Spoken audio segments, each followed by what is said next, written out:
Good morning students. Hindi class में आप सभी का स्वागत है। बेटा, जो आप कविता पढ़ रहे हैं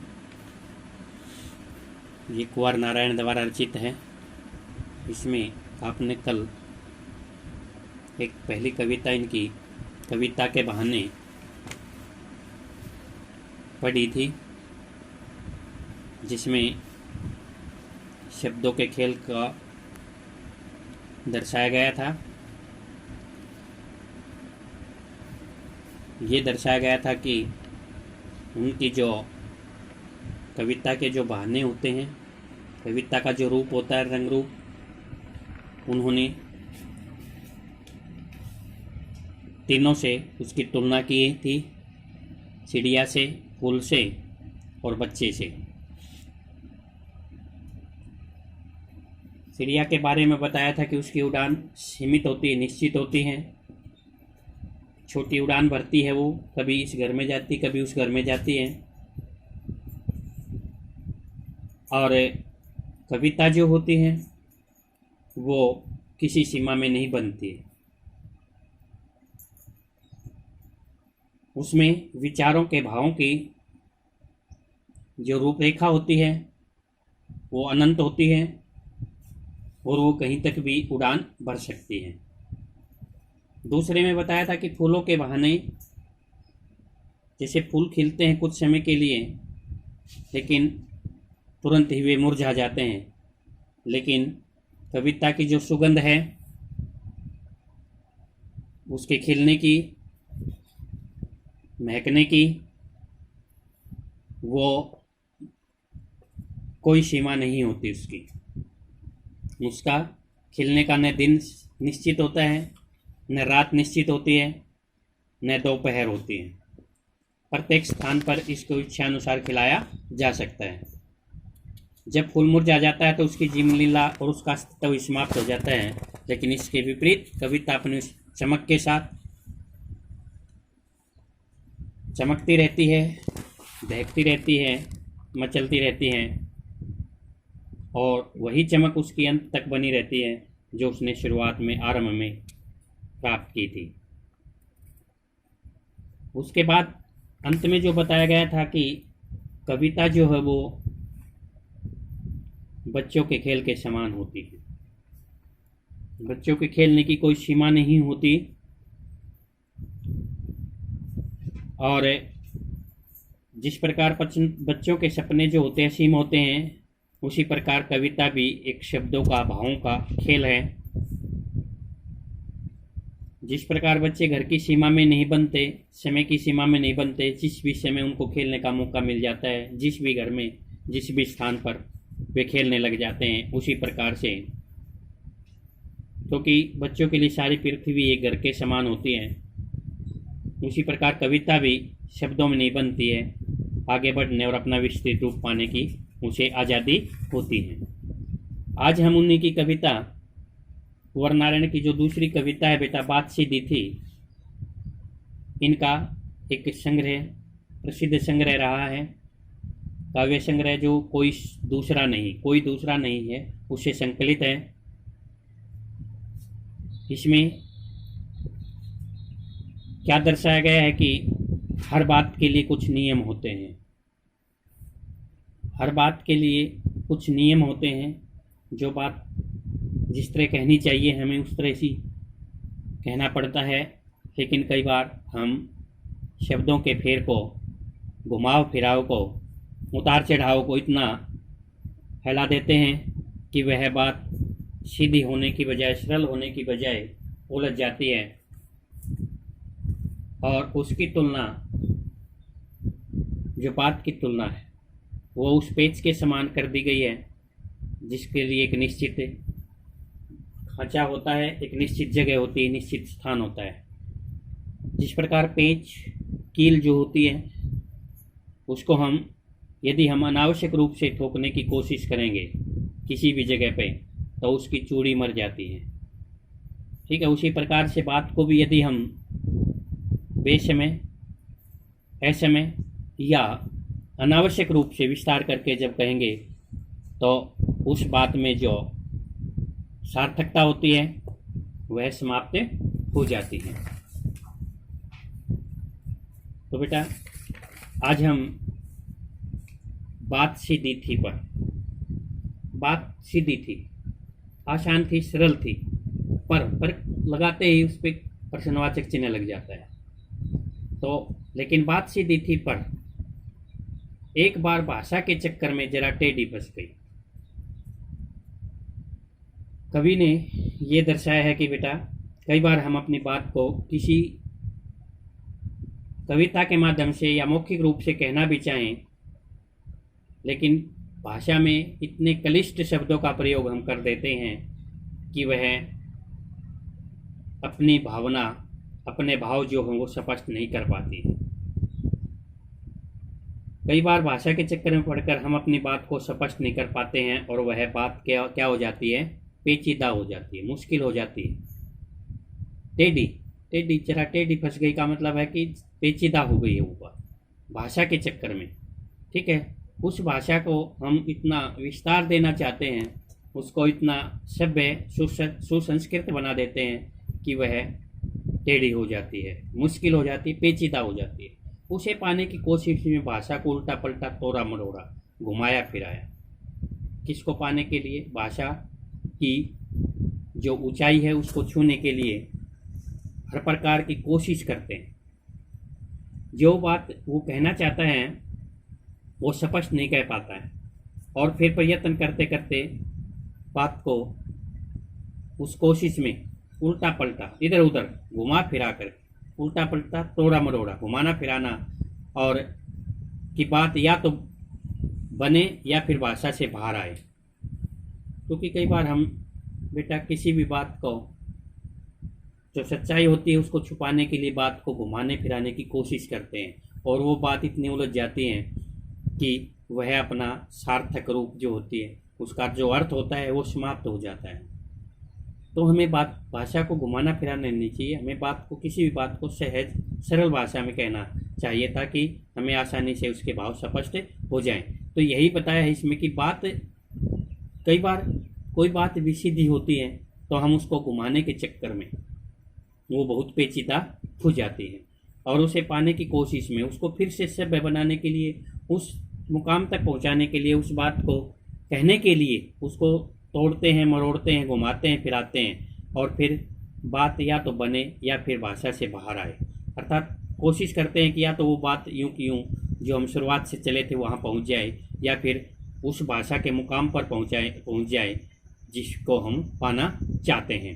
तो इस बात और कविता में क्लिष्टता आ जाती है, अर्थात बात जो स्पष्ट अर्थ, वह उस बात का वह रस खत्म हो जाता है जो उसमें होना चाहिए। उससे भाषा के साथ साथ बात और भी पेचीदा होती चली गई। ठीक है, कवि ने देखना इस चित्र में दर्शाया है कि किस प्रकार से इस पेज को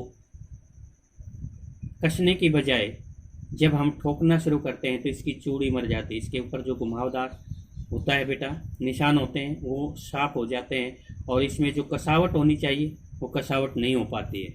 जो कसने से, इस पेज को कसने से जो कसावट होनी चाहिए, ठीक है, ठीक तरह से कसने से, अनुचित नहीं, उचित ढंग से अगर इसको हम कसेंगे तो इसमें ज़्यादा कसाव होगा और ठोकेंगे तो वो कसाव इसमें नहीं रहेगा, साइड में खालीपन रह जाता है। तो वो दिखाया कि हथौड़ी से इसको ज्यों का त्यों ठोकने की ये कोशिश करता है। जो कि तो का मतलब है कि उस बात को ज्यों का त्यों कहने का। ठीक है, उसको घुमाना फिराया तो ही, इसको घुमाना फिराना चाहा लेकिन फिर नहीं घुमा फिरा पाया। ठीक है, तो इसको वहीं ठोकने से, इस हथौड़े से ठोकने की कोशिश करता है तो वो कसाव नहीं रह जाता। तो ये लास्ट लाइन में कहा कि बात और भी पेचीदा होती चली गई, अर्थात उसके अंदर जो बात में जो भाव होने चाहिए थे, जो बात स्पष्ट करनी चाहिए थी, वो बात उसमें वे भाव समाप्त हो गए और बात बनने की बजाय बिगड़ती चली गई और वो भयानक रूप धारण उसने कर लिया। पेचीदा का मतलब मुश्किल हो गई वो और उलझ पुलझ गई। ठीक है जी, इसके अर्थ में बिल्कुल बदलाव हो जाता है अगर हम किसी भी बात को स्पष्ट कहने की बजाय घुमा फिरा करके करते हैं तो ये बात दर्शाई है बेटा, क्योंकि इस कविता का शीर्षक यही दिया है कि बात सीधी थी। बात सीधी थी का मतलब है बात तो सीधी थी परंतु परंतु उसमें क्या हुआ बेटा, उसको उल्टने पलटने, तोड़ने मरोड़ने, घुमाने फिराने से, ठीक है, उसमें क्लिष्ट शब्दों का जो प्रयोग किया गया, ठीक है, और हम उसे और भी अच्छा बनाने के लिए जो मुश्किल शब्दों का कई बार उसमें समावेश कर देते हैं, तो उसके कारण जो बात सीधी होती है वह और भी उलझ जाती है, वह और भी मुश्किल हो जाती है। तो यही इस पद्यांश में लेखक कवि ने दर्शाए हैं कि कोई भी बात हम अगर सरल भाषा में कह सकते हैं, क्योंकि स्पष्ट कही गई भाषा ही जो है, स्पष्ट कही गई बात ही किसी को आसानी से समझ में आ जाती है बेटा, ठीक है। दूसरे भाग में देखना बेटा, इस पहले पद्यांश में आपने पढ़ा कि किस प्रकार जो भाषा है बेटा वो अपनी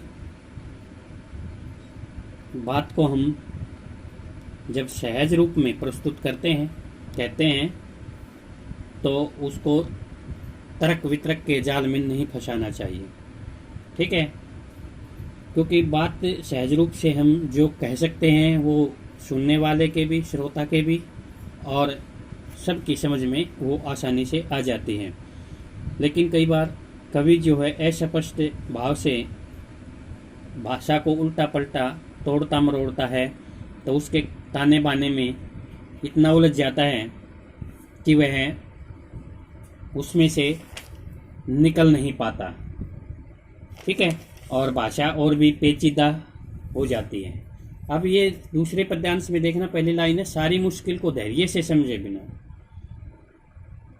कवि स्वीकार करता है, स्वयं कहता है कि इन सारी मुश्किलों को, कठिनाइयों को हम बिना धैर्य के, धैर्य धीरता नहीं रखते हैं और धैर्यपूर्वक हम समझ नहीं पाते हैं। मैं पेच को खोलने की बजाय उसे बेतरह कसता चला जा रहा था, अर्थात पेच सही जगह पे नहीं कसा जा रहा था, तो उसको खोलने की बजाय कि दोबारा से उसको सही तरह से कस सके, तो उसको खोलने की बजाय बिना बिना तरह के, जिसका कोई आकार ही नहीं था, उस तरह से उसको क्या कर रहा था बेटा, मैं उस जगह पे कसता चला जा रहा था। क्या कहा था कि बात, पेच को मतलब यहाँ पर बात को आसानी से कहने की बजाय अपने कथ्य को, अपनी बात को बाहर निकालना तो चाह रहा था मैं, लेकिन मैं ऐसा न करके उसे और अधिक उलझाकर रख देता था। इस प्रकार उसे बेतरह कसता चला जा रहा था, उस पेच को, जिसके कोई तरह ही नहीं था, कोई आकार ही नहीं था, कोई प्रकार ही नहीं था, जहां मुझे उसे कसना ही नहीं चाहिए था। यहाँ पेच का अर्थ यहाँ बेटा एक भाषा के लिए कहा गया है कि उस बात को मैं ठीक तरह से किसी को समझाना तो चाह रहा था, दर्शकों को बताना तो चाह रहा था, लेकिन मैं उस भाषा के चक्कर में इतना उलझा दिया उसको कि उसे जैसा भी चाहा उसको ठीक तरह से करने की कोशिश में उलझता ही चला गया। क्योंकि इस कर्तव्य पर, मुझे कर्तव्य होता तमाशा, मुझे साफ सुनाई दे रही थी, जो वो तमाशा कर रहा था भाषा को सुलझाने का, उसमें क्लिष्ट शब्दों का प्रयोग करके उसे उन्नत बनाने का, सुसंस्कृत बनाने का, उसको और भी अच्छा बनाने की कोशिश कर रहा था, जो सरल रूप था भाषा का। लेकिन उसके कारण उस तमाशे में उसको साफ सुनाई दे रही थी, क्या सुनाई दे रही थी, तमाशबीनों की शाबाशी और वाह वाह। जो तमाशा देखने वाले लोग, तमाशबीन होते तमाशा देखने वाले, और वे उसको, उसकी शाबाशी भी कर रहे थे, उसकी वाहवाही भी कर रहे थे, ठीक है बेटा। क्योंकि कई बार क्या होता है कि आप कहीं कवि सम्मेलन देखेंगे या कोई और बात, कहीं पर किसी के ऊपर कटाक्ष किया जाता है, तरह तरह की बातें की जाती है, भाषा को उलझा पुलझा करके जब प्रस्तुत किया जाता है, तो तमाशा देखने वाले जो लोग होते हैं, जो उसके अपने वो नहीं होते हैं, उसके अपने हितैषी नहीं होते हैं, वे केवल तमाशा देखने वाले लोग होते हैं। वे उसकी वाहवाही करके, उसको शाबाश शाबाश करके के उसको चढ़ाते रहते हैं, उसको ऊपर ले जाने की कोशिश करते हैं, ताकि वह और भी उसमें उलझ कर खड़ा हो जाए। तो क्या कहा कि हमें इस जो बात थी बेटा, जिसे हम धैर्य से समझना चाहिए था, उसे धैर्य से समझे बिना ही उस बात को हमने, अपनी उस कथ्य को हमने माया जाल में, शब्द जाल में उलझा दिया था, ठीक है। और मैं उसे ऐसा न करके और भी अधिक उलझा देता हूँ।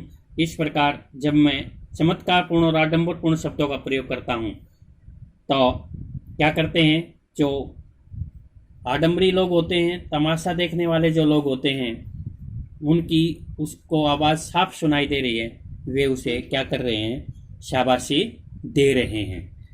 तमाशबीनों की, तमाशा देखने वाले लोगों की शाबाशी उन्हें साफ सुनाई दे रही है।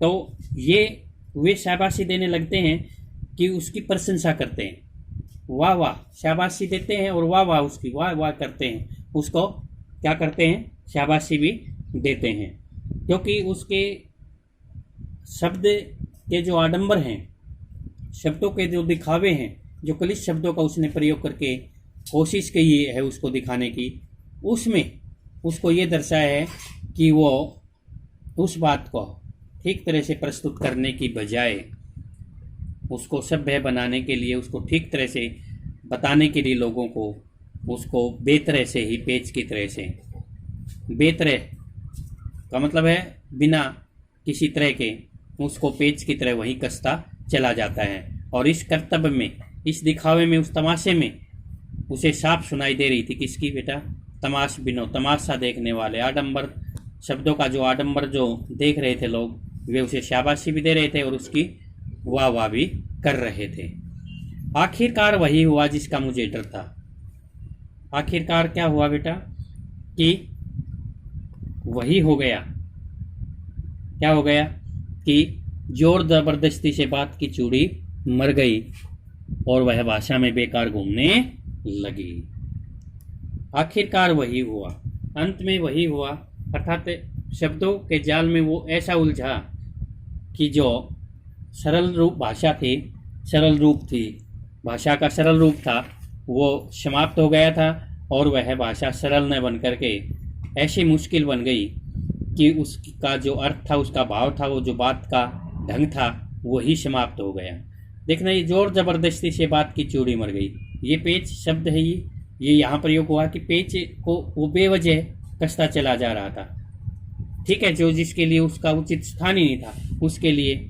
और बात की चूड़ी मरने का मतलब है कि बात का भाव समाप्त हो जाना, बात में जो वजन होता है, बात में जो अर्थ होता है, भाव होते हैं, ठीक है, अर्थ छिपे होते हैं, गूढ़ रहस्य छिपा होता है, वो सारा समाप्त हो गया। क्योंकि जोर जबरदस्ती करने से ही किसी भी भाषा का समाप्त हो जाना, किसी भी रूप का, चाहे वो पेच हो, चाहे कोई भाषा हो, तो हमें भाषा में अनावश्यक रूप से अनावश्यक शब्दों का प्रयोग नहीं करना चाहिए, क्योंकि वो शब्दों का माया जाल ऐसा होता है बेटा, और उसमें हम ऐसे कठिन शब्दों का प्रयोग कई बार कर देते हैं कि वो भाषा अपना स्पष्ट या सरल रूप खो देती है। तो इस यहाँ पर पेच का जो उदाहरण दे करके कवि ने प्रस्तुत किया है कि बात की चूड़ी मर जाना यहाँ शब्द आया है, और जोर जबरदस्ती, जोर जबरदस्ती का मतलब उसको जबरदस्ती किसी जगह पे लगा देना, ठीक है, किसी कोई काम को करने से के लिए मन से करवाना, उसका बगैर मन से उस काम को करवाना, जोर जबरदस्ती होता है। तो जब हम कील को उस जगह पे नहीं ठोक पाते हैं, लगा नहीं पाते, कस नहीं पाते हैं, तो उसको हथौड़ी लेकर के या कोई वजनदार वस्तु लेकर के उसको ठोकने की कोशिश करते हैं, तो उससे उसकी चूड़ी मर जाती है। तो वही है कि भाषा को यदि हम जोर जबरदस्ती उसको हम ठीक बनाने की, सरल भाषा को अगर हम मुश्किल बनाने की कोशिश भी करेंगे तो उससे भाषा और भी उलझ जाएगी।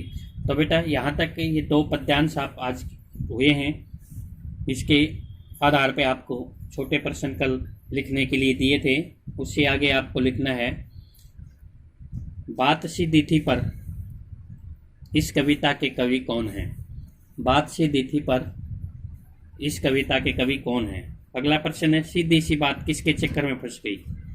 सीधी सी बात किसके चक्कर में फंस गई। अगला प्रश्न है, कवि किसे पाने की कोशिश करता है। कवि किसे पाने की कोशिश करता है।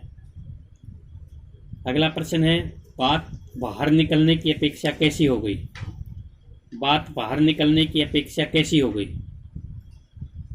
अगला प्रश्न है, बात की चूड़ी मर जाने से कवि का क्या अभिप्राय है। बात की चूड़ी मर जाना,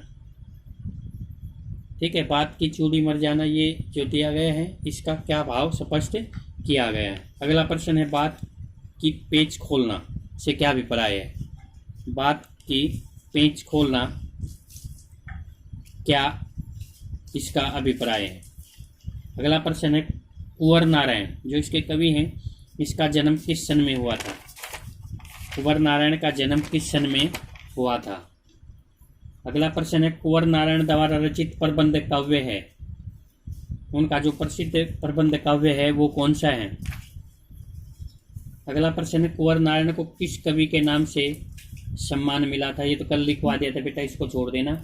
अगला जो प्रश्न है, जो ये कविता है बात सी तिथि पर, ये कविता उनके किस काव्य संग्रह से ली गई है। ठीक है, बात सी तिथि पर यह कविता कवि के किस काव्य संग्रह से ली गई है। और अगला है कुंवर नारायण किस संवेदना के कवि हैं, कौन सी संवेदना उनके अंदर हमें मिलती है। कुंवर नारायण किस संवेदना के कवि हैं। ये प्रश्न आप बेटा छोटे प्रश्न जो आज पढ़ाया है उस आधार पे इनके उत्तर आपने लिखने हैं बेटा। ठीक है, ओके, थैंक यू।